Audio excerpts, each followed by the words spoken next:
Hi guys, let's talk about. Let's talk about basic manners. Do we overuse them? This was the premise on a radio programme this morning. So we were listening to the radio on the way to pick our kids up this morning to take them to school. We work with kids, taking them to and from school. And we had the radio on. Mark likes his talk radio. And this lady came on and she said that we overuse please and thank you to the point that they have become meaningless. I couldn't disagree more. Basic manners make such a difference in life. Even if every time you say please or thank you, you aren't thinking about saying please or thank you. Somebody passes you something, oh thanks. It is throwaway, it is, but it still makes a difference. You will notice the child in the shop with manners. You'll also notice the child in the shop without manners. And the child in the shop with the manners is far more likely to get a smile and a nice response than the child without. Same goes for everybody, right across the board. And this lady's point was that she'd gone through her work day and by lunchtime she'd said thank you 100 times and it meant absolutely nothing. Again, I disagree. Sometimes Mark, if he's in a rush, he'll say, take the rubbish out with you. And I always answer with, excuse me, take the rubbish out with you, please. It makes a difference.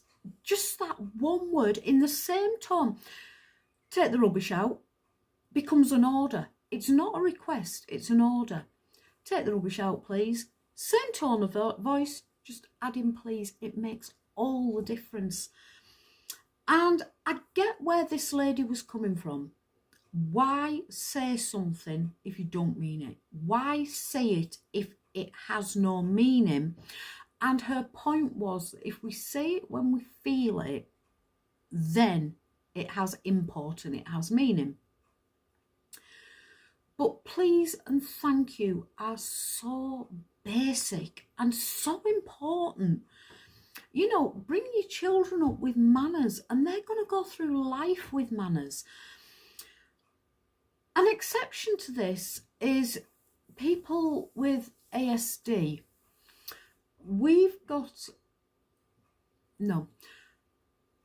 I've worked with in the past people on the spectrum and some people who are quite entrenched in autism. They see no logic in manners.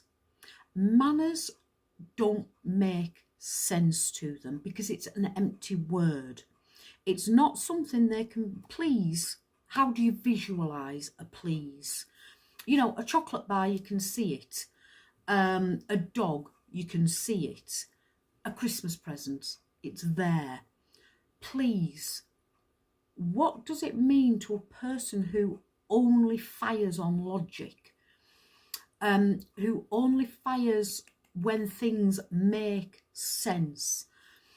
And I think this ties in with what the lady on the radio programme was saying. Why have empty words in our vocabulary? We talk so much.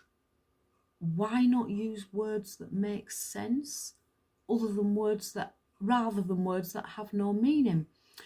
But to me, please and thank you does have great meaning. It has huge meaning because it has perception.